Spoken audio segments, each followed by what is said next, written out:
movement we're going to cover is actually identified by its lack of movement, so it's called isometric contraction. And for this contraction, I'm going to show you 3 different moves you can do: a side plank, a standard plank, and a dead bug.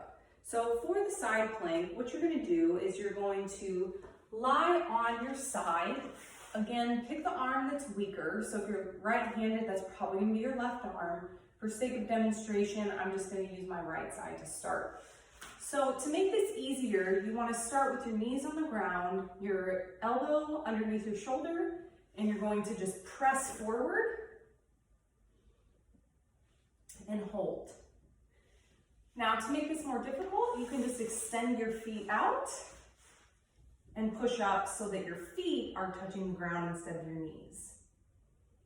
Because you're not moving, it's important to remember to breathe continuously during these movements. The next one is a standard plank. You're going to start on your elbows and you can press up onto your knees again, so your feet are in the air. You're just pushing up. I have a nice straight line between my knee and my shoulder. And to make this harder, you guessed it, you're going to put your feet on the ground and push up. The third movement is a dead bug. So you're going to start with your back on the ground, your feet up in the air, knees at a 90-degree angle. And you can actually put a small towel underneath your low back here. But I want you to press your low back down so that there's no space in between your back and the floor.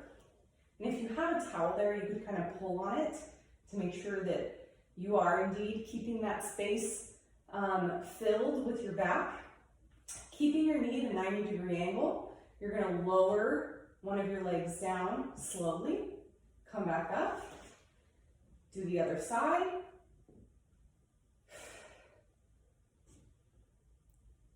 And remember, it's really important to keep your low back pressed down the entire time. That's what's going to make this difficult. Now you can also put your hands up and get your hands involved. So you can move the opposite hand of the leg that's moving. This takes a little more coordination. Inhale as you go down. Exhale as you come together.